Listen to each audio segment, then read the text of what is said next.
बोलो श्री प्राणनाथ प्यारे की जय। परमादरणीय सुंदर साजी भक्तजन महानुभाव, हम वैराट के माध्यम से एकम सद विप्रा बहुधा वदंती, एक परमात्मा की व्याख्या साहब ने की है। वो एक परमात्मा कहाँ रहते हैं, कैसे रहते हैं, वो लक्ष्य रख करके विराट से हम स्पिरिचुअल यात्रा कर रहे हैं। तो इससे पहले वाले प्रसंग में हमने शंकराचार्य का तत्वबोध का सहारा लिया था।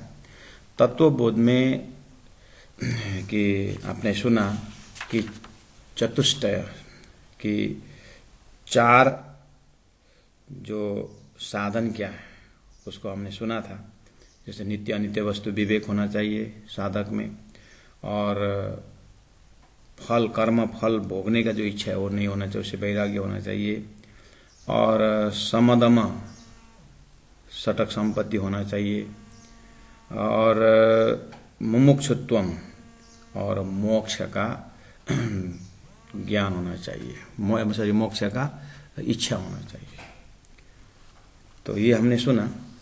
तो इसमें से हम ये सटक संपत्ति में सम दम उपरम तितिक्षा आता है। तो सम वास्तव में क्या है?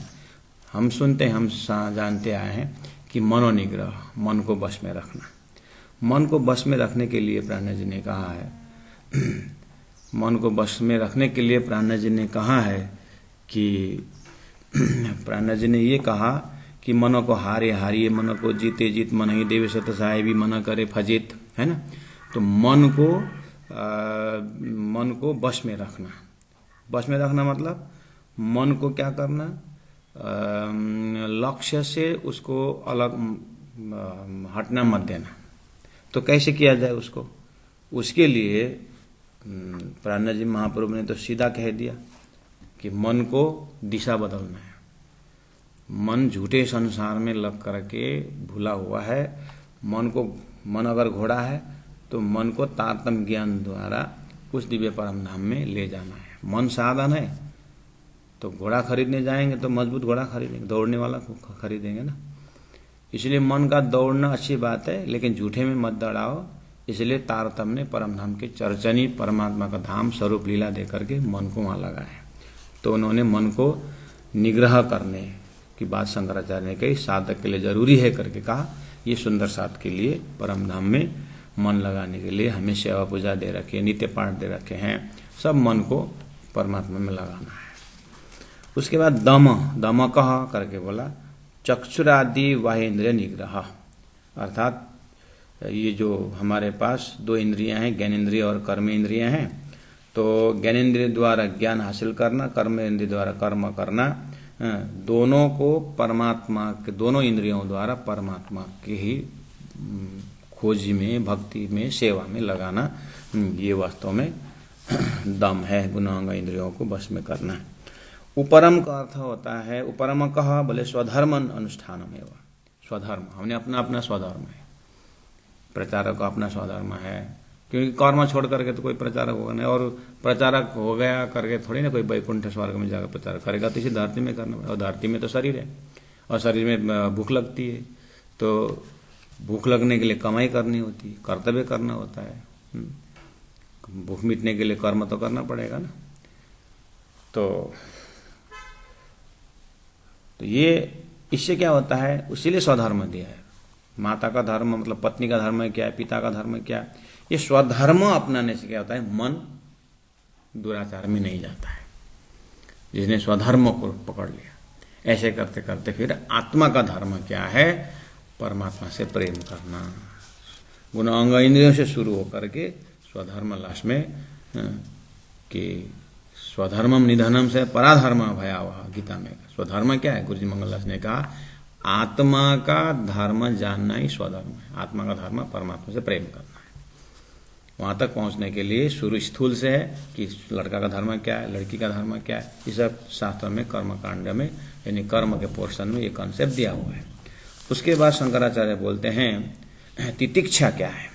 तो तितिक्षा के लिए बोला शीतोष्ण सुख दुखदा और सहिष्णुत्वम। इसी को सहिष्णुता, सहनशीलता, मतलब गर्मी, सर्दी, दुख, सुख आदि द्वंद्व सहन करते स्वभाव को, इसी को तितिक्षा का मतलब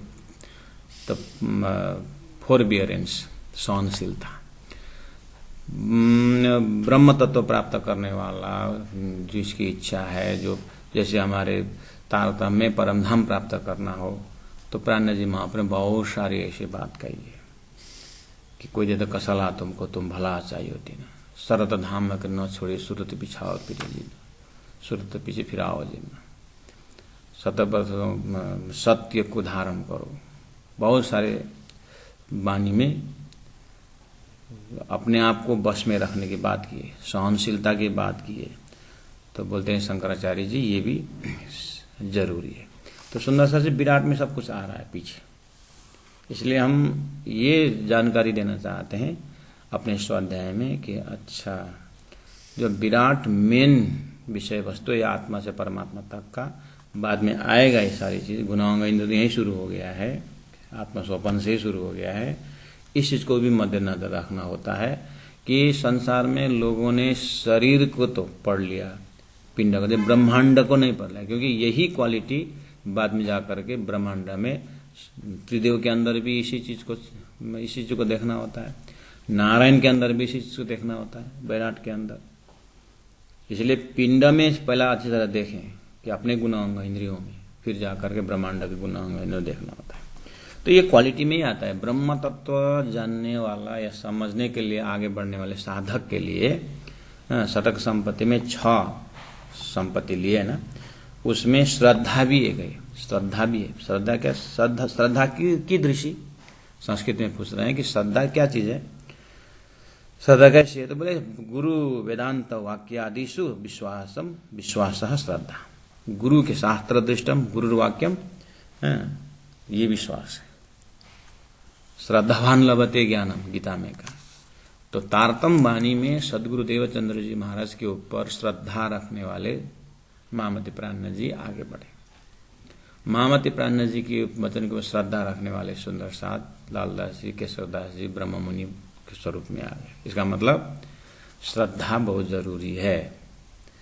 ये भी ब्रह्म तत्व खोजी करने वालों को गुरु के शब्द में, वेदांत के शब्द में, अर्थात तारतम वाणी के शब्द में विश्वास रखना जरूरी है।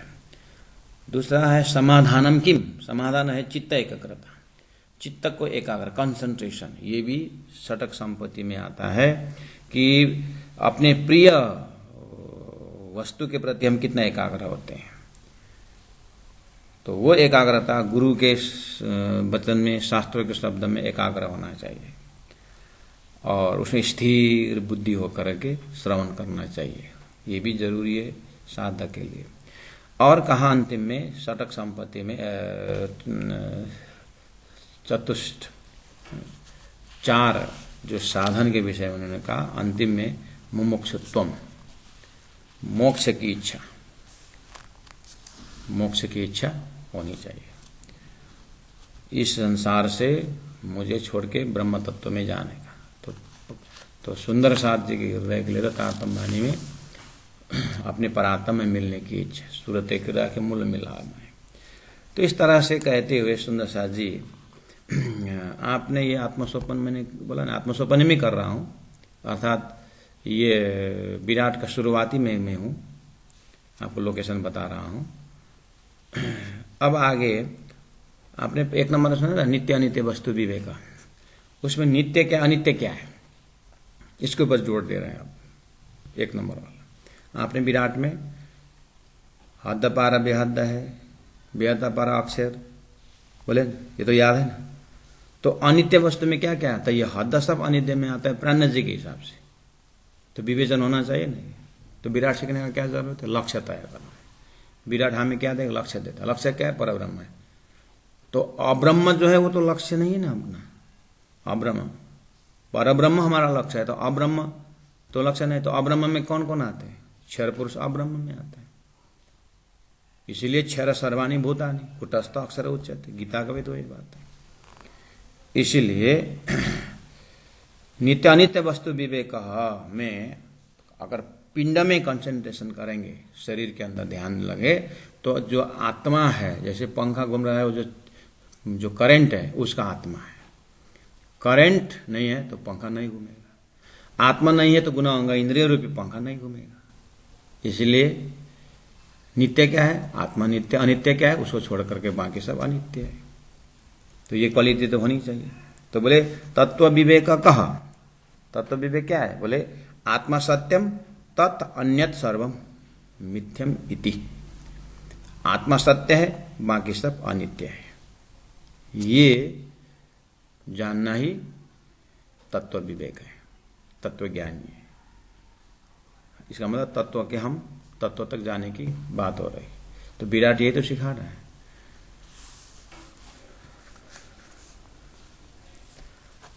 अक्षर का मन सृष्टि, सपना का मन, तो ये सब अनित्य तो है। आगे बोले आत्मा कहा। आत्मा किसे कहते हैं? उन्होंने आत्मा किसे कहते हैं करके, ये इसको आत्मा कहते हैं करके नहीं कहा शंकराचार्य। तो आत्मा क्या है बोलने से जाने से पहले ऐसा बोलो कि जो अनात्मा है ना वो पहला देखो करके बोला। हमें राजी महाराज परब्रह्म परमात्मा कहाँ रहते हैं करके प्रश्न आया, तो पहला परब्रह्म परमात्मा कहाँ नहीं रहते हैं वो देखो पहले। 14 लोक में नहीं रहते हैं, अष्टावरण में नहीं रहते हैं, और नारायण में नहीं रहते हैं, और अव्यक्त में नहीं रहते हैं, बेहद में नहीं रहते हैं, अक्षरधाम में भी नहीं रहते। वो अक्षरातीत परब्रह्म परमात्मा अपने धाम में रहते हैं। तो परब्रह्म परमात्मा क्या है, कहाँ रहते हैं? बोले पहला परब्रह्म परमात्मा कहाँ नहीं रहते वो देखो, इसका नाम विराट है। यहाँ क्या बोले आत्मा कहा। अगर शरीर तक जाएंगे तो आत्मा क्या है? बोले जो आत्मा नहीं है वो देखो, स्थूल शरीर, सूक्ष्म शरीर और कारण शरीर और महाकारण शरीर, ये आत्मा नहीं है। बस आया ना, स्थूल कारण महाकारण पढ़ के गए ना। उसका नाम, इसका मतलब अहंकार नहीं है, मोह तो नहीं, इच्छा शक्ति नहीं है, नारायण नहीं है, जागृत अवस्था नहीं है आत्मा, स्वप्न अवस्था नहीं, सुषुप्ति अवस्था, तुरीय अवस्था नहीं है आत्मा, और आत्मा मन भी नहीं, बुद्धि भी नहीं, चित्त भी नहीं, अहम नहीं। ट्रैक एक ही है। यहाँ बोले स्थूल शरीर शुरू हो गया। ठीक है, आत्मा क्या है? बोले स्थूल सूक्ष्म और कारण शरीरों से पृथक और पंच कोशों से के भी परे, जो तीनों अवस्थाओं से का भी साक्षी, वो क्या है? सत्य और आनंद स्वरूप होकर स्थित जो रहता है वो आत्मा है।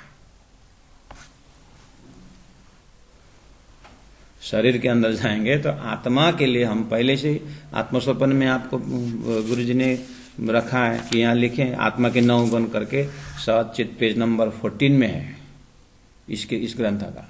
आत्मस्वपन में लास्ट पोर्शन में देखना, आत्मा के 9 गुण लिखा है गुरुजी ने। सचित आनंद अनंत अद्वैत साकार प्रेम जीवन सुंदर। आत्मा कहा तो शंकराचार्य ने कहा सच्चिदानंद स्वरूप सन यह तिष्ठति स आत्मा।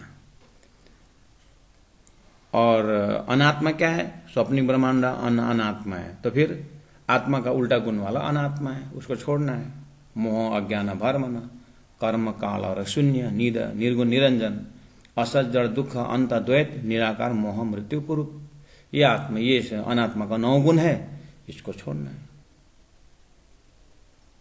तो यह आप ग्रंथ में शुरुआत कर रहे हैं। ये सैद्धांतिक विराट का ज्ञान जो हम सूर्य में गुरु के पास जब जाते हैं अध्ययन मनन निधिध्यासन के लिए, तो हमें इस तरह से ज्ञान दिया जाता है। सुंदर साथ जी, है ना। तो आत्मस्वपन का ही बात हो रहा है ना। तो शंकराचार्य बोलते हैं कि आत्मा किसे कहते हैं? आत्मा तो सच्चिदानंद है, लेकिन जो अनात्मा है वो देखो, जो नहीं है बाद रात में जो बचेगा वो आत्मा है। इनडायरेक्ट अप्रोच कर रहे हैं। और कहा कि फिर बोले कि अच्छा स्थूल शरीर नहीं आत्मा, सूक्ष्म, तो स्थूल शरीर क्या है, सूक्ष्म शरीर क्या है? फिर अब बोलते हैं स्थूल शरीर किसके कहते हैं? बोले स्थूल शरीरम किम पंचकृत पंचमहाभूतैः कृतम सत्कर्मजन्यम सुख दुख आदि भोग यातनम शरीरम अस्ति जायते वर्धते परिणमते अपक्षीयते विनश्यति षट् विकारवत् एतत् स्थूलम शरीरम। तो स्थूल शरीर क्या है? तो आपको सुंदर साथ जी यहाँ आदिनारायण के 4 शरीर करके आपने कंठस्थ देखे, स्थूल शरीर। मैंने कहा ये स्थूल शरीर है जो हम देख रहे हैं। और स्थूल शरीर में क्या क्या है? 5 ज्ञानेंद्रिय, 5 कर्म इंद्रिय, 4 अंतस्करण है ये। तो स्थूल शरीर क्या है? तो शंकराचार्य बोलते हैं पंचीकृत पंच महाभूतम, अर्थात आकाश वायु जल पृथ्वी से निर्मित सत्कर्मों से उत्पन्न ये शरीर कैसे प्राप्त हुआ? सत्कर्म किया था होगा, उससे उत्पन्न हुआ।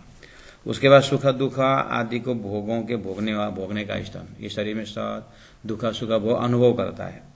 और जो अस्थि है और जन्म माँ के पेट में है, उसके बाद जन्म लेता है, उसके बाद वृद्धि बढ़ता है, उसके बाद परिवर्तन आता है बाल्य किशोर होते हुए, उसके बाद क्षय, धीरे धीरे ये सड़ता जाता है, बुढ़ापा आता है, उसके बाद एक दिन विनाश नाश होता है। इसे 6 विकारों से युक्त जो शरीर है वही स्थूल शरीर है करके उन्होंने ये चीज आत्मा नहीं है कहने मतलब है इस तरह से पंच तत्व से बना हुआ 6 विकार वाला और सुख दुख भोगने वाला शरीर आत्मा नहीं है। तद व्यतिरिक्तम बोला था, इसको छोड़ करके बाकी आत्मा जो रहेगा। तो यहाँ तो गुरु महाराज ने 4 शरीर आदिनारायण के 4 शरीर करके दिए। तो जिस तरह से आदिनारायण का 4 शरीर है वैसे ही जीव का भी 4 शरीर है।